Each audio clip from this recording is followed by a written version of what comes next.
Dying Light. It's another zombie game. It kind of looks like Dead Island. Is it any good? Let's talk about it. Dying Light is developed by Techland and produced by Warner Brothers, and it's a long time coming. It's been in development for quite a while. It's the one with zombies and parkour. And a lot of people were really into that, the fact that, it's like Mirror's Edge and Dead Island combined. And I can say that, yeah, it's exactly like that. And it's actually surprisingly pretty good. Now, last year at E3, I previewed this, and I came away surprised. I thought it was really cool. I expected it to suck, but despite that, I was still worried about the full main game. Would it hold my interest? And it turns out, it actually really does. While I don't think Dying Light is for everybody, I think some people are really gonna have a good time with it. If this makes sense, Dying Light kind of catered to my less critical side of my brain and my more like primal gamer brain. Does that make sense? Not the side of my brain that'll criticize an Assassin's Creed game for being the same thing year over year without changing anything. I'm talking about the other side that'll play Assassin's Creed Black Flag and platinum trophy it. You know what I'm saying? Dying Light is just a lot of fun. It's really simple. The combat, there's not really much to it, but it is visceral and hard hitting. Despite that, there's not really much you could do other than swing at a zombie's head 1,000 times until they die.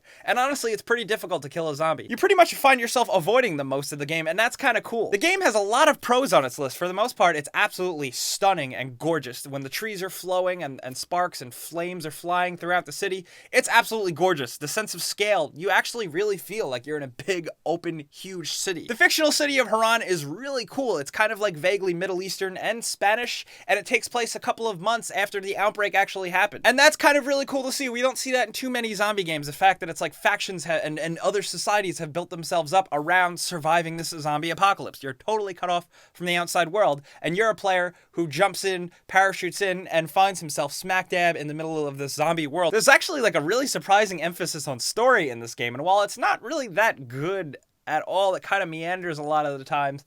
The main character and the main characters in the game are actually fairly likable with some decent voice acting. I actually kind of gave a shit about these characters and cared about what they were doing, but despite that, they all just sent me on fetch quests, which is really boring. That's all you really do in this game, is run from A to B, kill some zombies, claim a point, or grab a thing and bring it back. And there is a lot of walking around. There is no fast travel, and I think it's kind of maybe like they tried to make the game a little longer by making you do a mission and run all the way across the map. But despite that, the map is so varied and so enjoyable. There's 2 big sections. It's so cool that eventually you kind of find your way around the city and know your shortcuts and know your way around big crowds of zombies that get bigger and bigger as the game goes on. And I found that really cool, and all that stuff kind of really catered to that primal instinct of gamerness in me. The fact that I just love to play and run around and loot and collect and kill and run and explore and climb up things. It's just so awesome. And it's all really rewarding because of 2 reasons. Number 1, there's actually a skill tree progression that's actually really good. Throughout the length of this game, that's admittedly a little too freaking long, you actually do unlock perks and different attributes that are actually useful. You gain new abilities pretty evenly throughout the game. So it's worth sticking through to the end to unlock the grappling hook, a cool new kick, all different kinds of stuff. And number 2, the fact that at night it's completely optional. At night, the crazy zombies come out that can fuck your shit up in 2 seconds. And while there's some quests outside and different loot and stuff, the biggest part is that you get more experience points for running around and surviving at night. It's kind of like an extra goal that's there for you to accomplish if you want to succeed even better at the game, and that's really cool. It's also terrifying as hell. Being outside in the dark, you feel absolutely helpless, and Techland did an awesome job of really raising the tension. You know what they also did a really good job with? The parkour. While it's a little bit clunky, it's not the greatest thing in the world. It's like a little bit less than Mirror's Edge, and you're not going to be doing backflips off of walls or anything.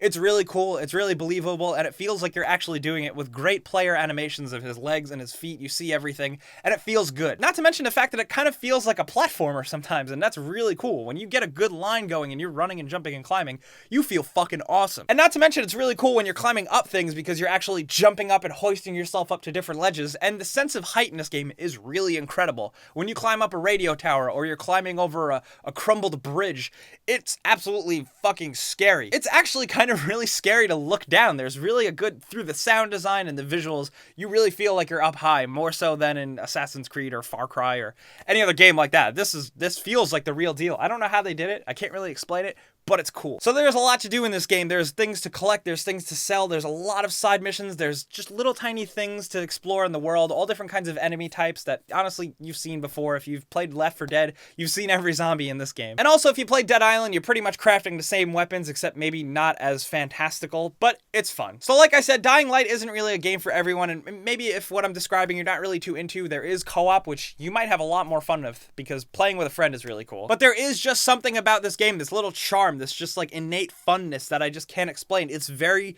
run-of-the-mill at times. There's some things that it does that are just kind of blah. The story just isn't really quite there. Sometimes the parkour is a little frustrating, and the combat, there's not too much to be desired. But despite all of that, the game has some sort of character, some sort of charm to it, and it's just fun at the end of the day. And so that's why I can kind of recommend it to some of you. Now, let me just give you guys a disclaimer. I have to be, of course, completely 100% transparent because Gamergate is a fucking thing now. I did preview the game at E3, and they gave me a mug, and they gave me a mouse pad.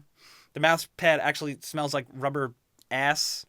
I don't know why people would think that a mug or a mouse pad that I don't even use would make me like the game more, but this is the world we live in. But Dying Light is a decent game. It's quite a surprise. And for fans of zombies, there's plenty of gore, and it's just fun. So maybe it's worth checking out. And 2 lucky people on my Patreon who support me did get to check it out because I gave away 2 copies of the game, and I try and give away at least 2 games every month to Patreon supporters. So you can check that out. You want to support these reviews? Patreon.com/Jake Baldino. I like to think these reviews save you maybe $60 from a bad game or a good game, so, you know, maybe throw me $1. But I'm not going to fucking beg for money. What I am going to beg for is your conversation and your camaraderie. Let me know in the comments if you're playing Dying Light. Do you like it? Am I crazy? Am I the only person out there that likes this game? But really, let's talk about this down in the comments. I'll be there talking to you guys. Maybe like this video because it helps me out. But as always, guys, I'm Jake Baldino. You can like me on Facebook. You can yell at me on Twitter. You can watch me play on Twitch. And you can subscribe because video games.